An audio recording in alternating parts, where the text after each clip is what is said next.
right. Hello and good morning. My name is Amanda, and I'm the Community Outreach Coordinator here at the Missouri Poison Center. And it is definitely a very cold day here in Missouri, and no topic would be more appropriate this time of year than carbon monoxide. January is the month that we have the most carbon monoxide calls or exposures. So we want to make sure that you and your family are safe this winter with some of the carbon monoxide dangers in and out of our home. So with me today is Mary. She is one of our registered nurses and certified specialists in poison information, and she is going to share about some of these points. Okay, as Amanda said, my name is Mary. I'm one of the nurses here at the Missouri Poison Center, and I answer all the calls. So some of you may have spoken with me or will speak to me at some point. So carbon monoxide, we do get a fair amount of calls about this. It is definitely a real danger that is around us, potentially all, in our homes and workplaces, everywhere. And so we definitely want to minimize the risk of being in an environment where there is carbon monoxide that can potentially be inhaled and then harm us. So the first and foremost thing is that there is no risk of carbon monoxide if things are electric or running on batteries. So that includes stoves and clothes dryers, things like that. If you have an electric home, and electric equipment in the home, there you do not have a risk of carbon monoxide from those things. Generators, work tools, things like that. If it's electric, battery powered, again, no, it does not produce carbon monoxide. It has to be running on gasoline or another fuel source like that. Charcoal stoves, all of that sort of thing that burns. Anything that burns can produce carbon monoxide. So where does carbon monoxide live? In the house, as you can see, all of the numbered spots, the chimney, because you're burning wood, that can produce carbon monoxide. As again, in like the little stove there in the house, that also is burning, so you can get carbon monoxide. Gas stoves, gas appliances, you've got the stove, the clothes dryer, the water heater, I'm not sure what number 7 is. It looks like another type of water heater, but some other type of heating equipment that is run on gas or other fuels would potentially produce carbon monoxide. And then, as we all know, I think everybody knows, your car exhaust is carbon monoxide. Kids don't always know that, though. So, if you have a child that is learning to start cars, get that process in the morning, you send your kid out to start your car. If your car is in a garage, or if the tailpipe is up against snow, I know we've had a lot of snow in St. Louis, if there's any blockage and then that exhaust cannot get out to the open air, there is a risk of carbon monoxide. So, kids don't always know the same risks that adults know, and remind yourself of that if your child is learning to start cars. Then, as I said, the charcoal stove, or I guess number 6 is maybe a gas-powered stove. I don't know. But sometimes people will bring those things into their home if they don't have another source of heating in their home. And that is a definite risk of carbon monoxide poisoning. So all of those things can build up. If you don't have fresh air or good ventilation, and you've got something that is leaking carbon monoxide, it will build up in an enclosed environment. So in your home, in your garage, in your workplace, like if you're a worker and you're using gas-powered equipment or generators, things like that, and you're in an enclosed space in your workplace, that can also produce carbon monoxide. And if you're in there and it's building up, you will be inhaling it and you can have symptoms from it. So ventilation is the key to any time we have carbon monoxide produced. We need it to be out in the open air. So if you're grilling and you're outside, no problem.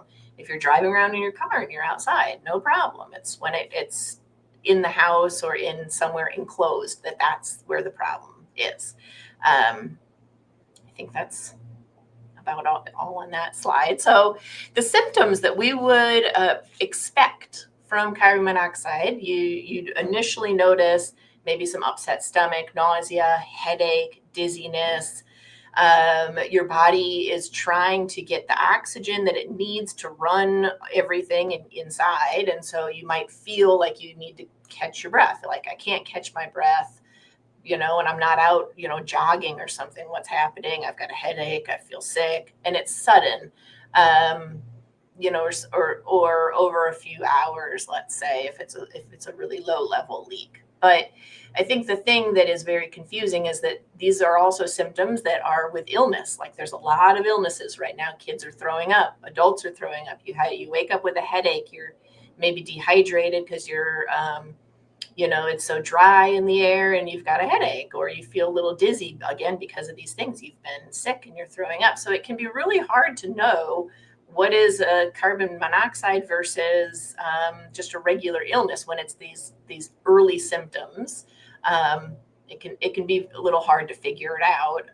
You go back to, is there a source of carbon monoxide? And if there is, and you've got symptoms, that is a definite red flag. The more severe symptoms that you really have, you need to have medical attention for are if someone is having these things and then starts getting confused. They cannot think straight. They can't follow simple, like, I'm going to go walk over here and pick this up, like that sort of confusion. If they are drowsy, like an unusual type of drowsiness, if you have blurred vision and then loss of consciousness, that is obviously a very severe warning that you've got carbon monoxide poisoning. You need immediate attention.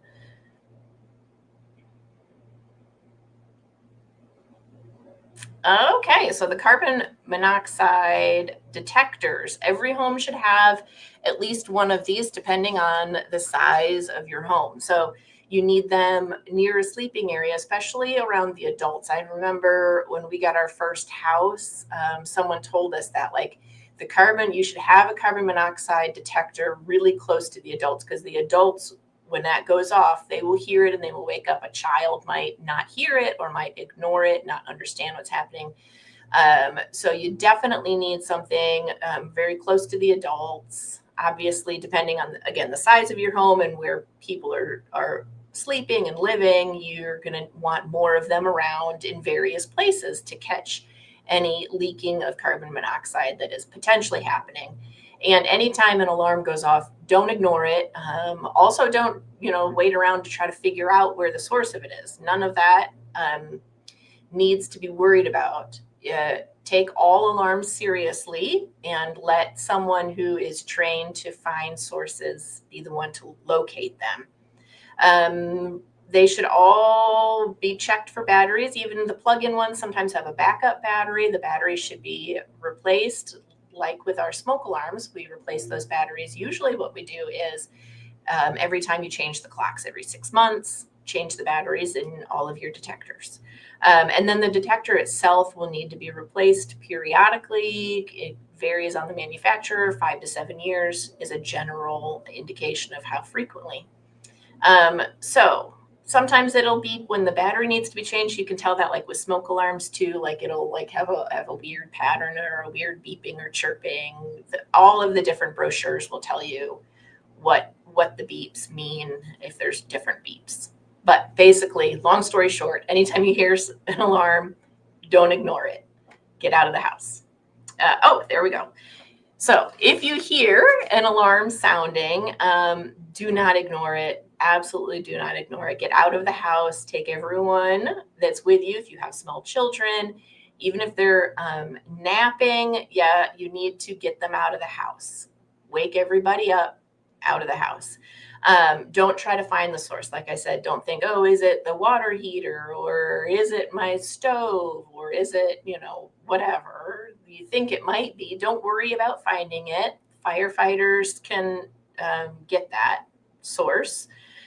You call the emergency services after you leave, get everybody out as quickly as possible, and call your emergency services. They will come out, they will check your house for the presence and the amount of carbon monoxide. If it's there, they'll find it.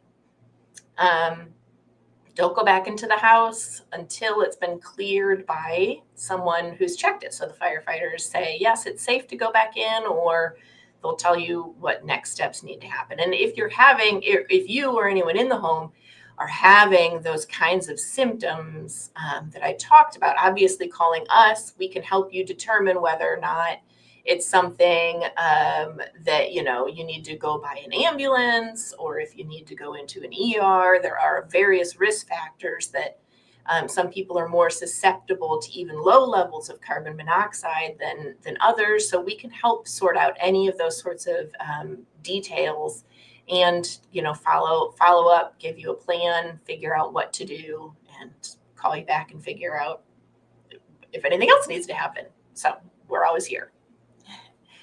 Okay, so prevention. As I said earlier about anything that's gas powered, you don't want to use it in an enclosed space. So any gas powered engines or tools or generators, chainsaws, engines, grills, any of that sort of thing, don't use it inside. No enclosed space, not even garages. Even if, like, let's say you have a big garage, and you're like, oh, I'm just gonna, you know, do whatever work because it's really cold. I'm gonna do it in here and it's spacious, so that'll be fine. That's not okay. Needs to have moving fresh air through it. And even really, like, again, with the starting of the car, like, let's say you just have your car in a garage and you just want to open the door, I would still say don't do that and let the car sit there for a long time, because even though the door is open and there might be a little bit of air exchange from that garage door, there's still, because it is enclosed around the other three walls and the roof, and you could still get some trapping of the carbon monoxide in that space, and it can build up to dangerous levels. There's also, you know, like the SUVs and the minivans and things like that that have the big tailgate that lifts up. If you've ever been in the car and you've popped that to get something out, you may notice, like, oh, I can smell the exhaust in here. And so that's also a warning that you need to have air moving. So you need to, if you're going to be, you know, unloading more than just, you know, like open and close it, you should open up the windows in your car so you can get some ventilation, some air circulation moving through fresh air. That is the absolute best thing you can do, is get fresh air. When you have your, like this picture here, this chimney, if you're using a fireplace, you want to always have it serviced every year in the fall. Before you light fires in it, you should always have someone come, clean it, get the inside debris off of it, make sure it is venting properly, the flues work, all of that sort of thing. And then your home appliances, you know, water heater, I was going to call it a water tank, but yeah, the same thing. Water heater, all of those sorts of home equipment things should be serviced regularly to make sure that there's no leak of carbon monoxide. And then your venting, and then let's see, one other thing. I don't know. Did I say everything about carbon monoxide? There's so much information, isn't there? Yeah, I think you've given us some really good tips. And the main tip, I think, is just to take these very, you know, the alarm very seriously, as you said, because yes. It may be a battery, but it may not be. And that's the difference between a real danger in your home. So, yeah. All right. Well, let's move on. We got a couple more slides. Thanks, Mary. We have some resources here at the Missouri Poison Center, on top of being a phone line for people to ask questions or to provide information about an exposure. We have resources for prevention. And this is one of our brochures that is just about carbon monoxide. So it does talk about some of the things we've been talking about here today, as well as some additional information. So you can order that off our website. If you just go to our website, MissouriPoisonCenter.org, you can type in carbon monoxide in the search bar, and you can find that pretty easy. There's also a section for ordering materials across the top, and that'll lead you to where you can order free resources, whether it's just for your personal use, or if you are a teacher or a Cub Scout leader or other community group that would like additional information, we're happy to provide that in bulk as well. And it would not be the end of a talk if I didn't make sure you had the Poison Center Poison Helpline saved in your phone. This is a national number. If you dial from Missouri, you'll get to the Missouri Poison Center. That number is 1-800-222-1222. And if you save it now, when you need us, maybe in that sense that you're in a carbon monoxide concern, you're out standing out in the cold and you're needing some assistance, the last thing you want is to scramble and try to find our phone number. So save this number now before you need it. We're available 24 hours a day, 7 days a week, and every day of the year. And one of our specially trained nurses or pharmacists would be happy to help you for free. Again, we have a website with lots of information, and we also have an app that you are welcome to download that also gives you a quick link to call the Poison Center. So that could be something that you would use in addition or separately from the phone number. All right. Well, thanks, Mary, for your time and expertise this morning, and we will see you next month.